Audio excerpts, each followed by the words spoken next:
This is the cable that comes with it. Not really sure what the size converts to, but there are two 4mm wires here. See, they're not very thick. Definitely smaller than 10 gauge. I would guess 12 or 14 just by looking at them. They do have these nicely crimped O-rings on them. And they have heat shrink on there. And this has a little cover on the end of it where these wires go through.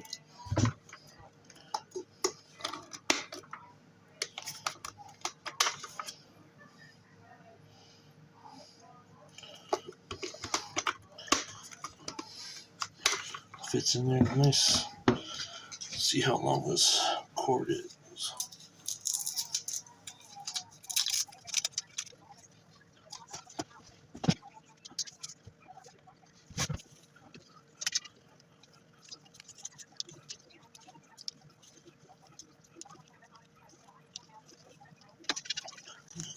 This cord is easily 12 feet long. I can stand up and hold my arm up above my head and have the cord in half, and it will touch the ground. Now I'm 5'10", so I would say that makes this at least 12 feet long.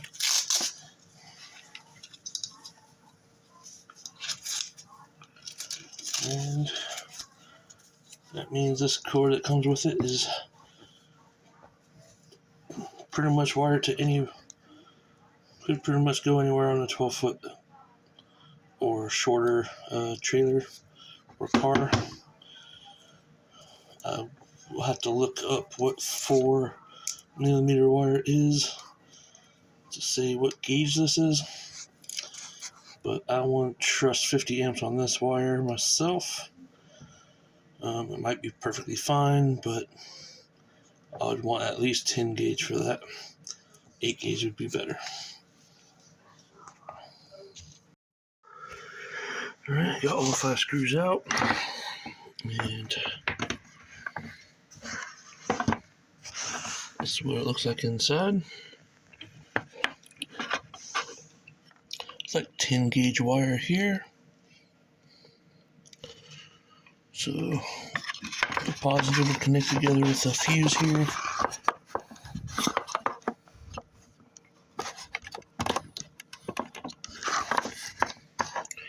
Looks like a 50 amp fuse.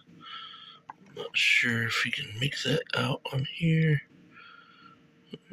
Looks like you can there. Just got the 50 amp car fuse in there. You have the power wires coming in here to this power switch, which are all glued on or siliconed on. Then you have your 2 wires there, positive and negative coming off the power switch to that. Then the other 2 go to the circuit board down here. And of course you got your display board there. So, not bad at all. This 10 gauge wire telling they should be good for 30 amps. They're saying this is good for 50 amps.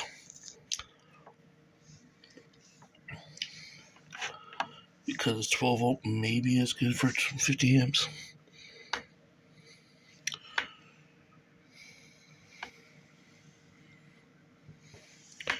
Looks like this has decent quality to it.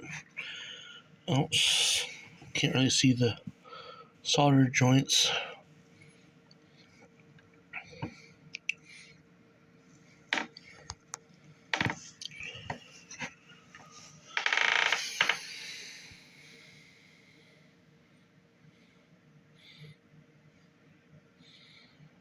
Looks pretty neat and clean to me.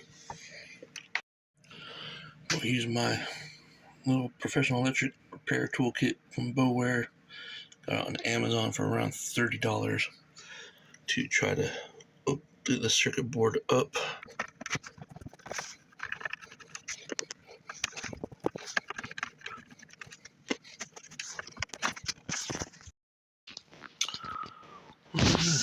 That's the front of the board there. You got your PD ports, your quick charge, and your regular USBs.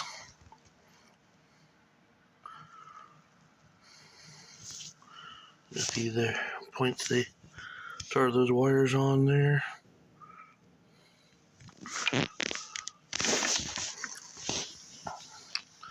That's about the only place I don't see that glue stuff on.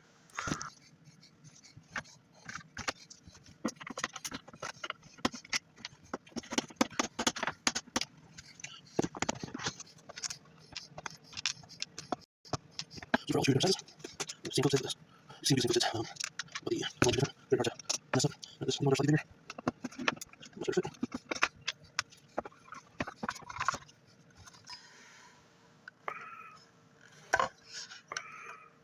Very hard to tell how they crimped it, but it looks kind of like that one wire soldered in there.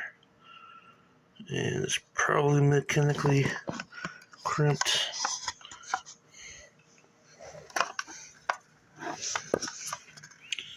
See that side. Let's see better. Better for sure. Yeah, it looks like it had some sort of hexagon crimper based on the shape of those.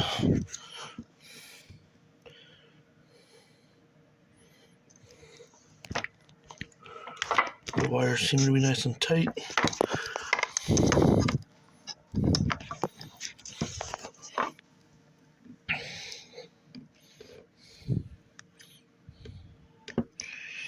This one, the extra wire is much harder to see in there.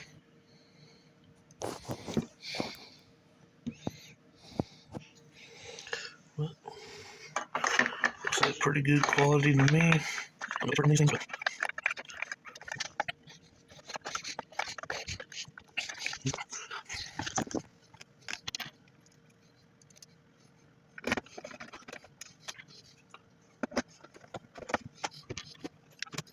I'm using the Phillips head number 2. Number 0 is a little too small for these big screws. Number 2 fits them perfectly. Number 0 seems to be good for the small screws.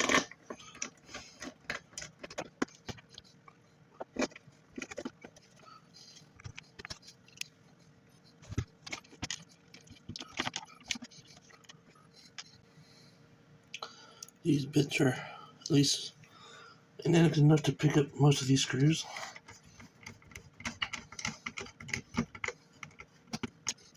Makes it much easier to do small screws.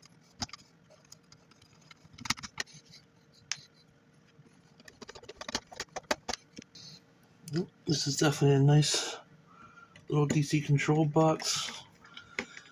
You can put a solar charge controller and charge the battery through that.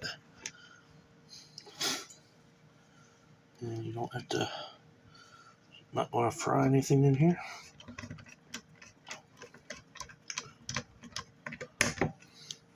The battery is completely charged today. I didn't go look at it until about 2 o'clock in the afternoon, and it stopped charging already. It was reading 13.6 volts with the solar charge controller disconnected. You can see this little set. You got a bunch of little fittings here. Nice, nice flexible one there.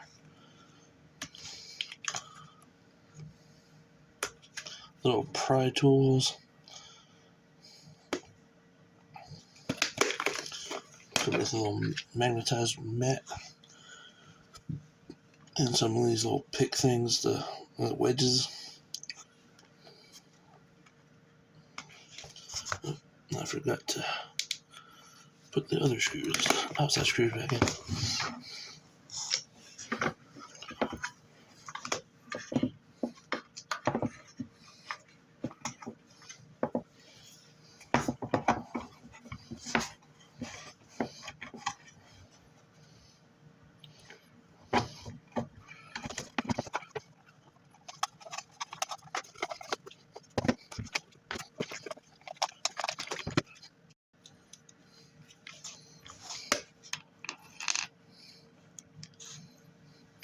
Let's see, it can hold 2 screws at once.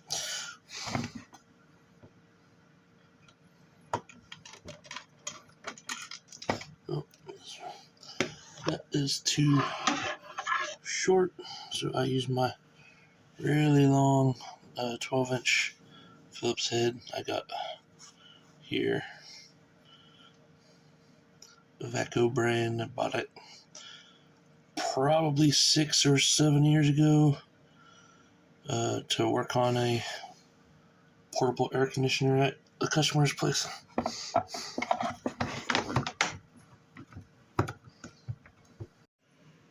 Alright, according to the internet, a 4mm cable is the same as 12-gauge wire.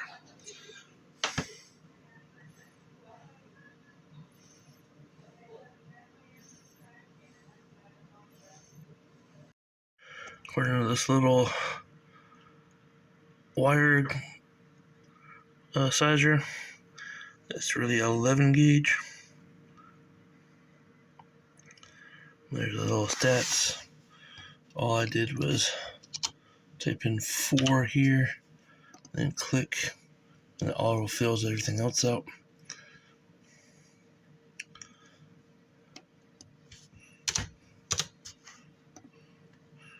So 10 would be 5mm2 millimeter squares, or square millimeter. So there's that. Didn't know this existed, but nice to know.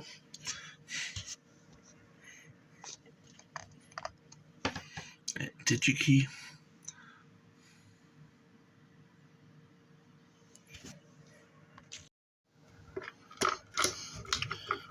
Screw.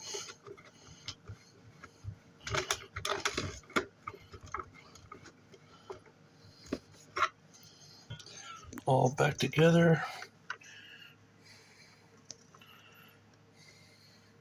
Overall, it's a nice little box. I'm going to test those real quick. I'm pretty sure those are 55.5 by 2.1s. But I'll get my cord and find out real quick.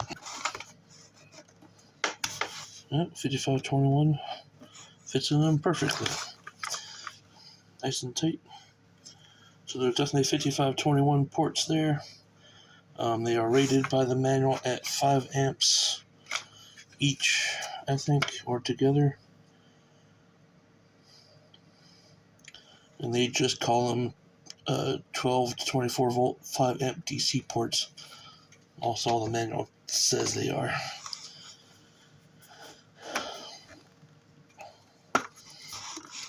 And that's just what the inside of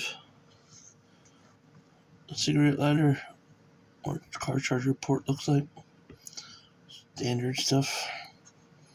Have little divots there to help lock them in. So that's nice. That shows locking points there. Overall, nice little box. On sale, it's definitely worth it. Has a nice mounting point. You just have to pull down. You can slide it off at any point and take this somewhere else if you need to. And you could just leave it on the wall mounted. It's not much. You actually have to use some force to undo that. It's a little easier if you use it from the bottom. Probably because it helps pick that side up. If you try it that way, It's a lot harder, much easier that way. But definitely nice little DC box. I believe I got this for $40 from Licitti.com.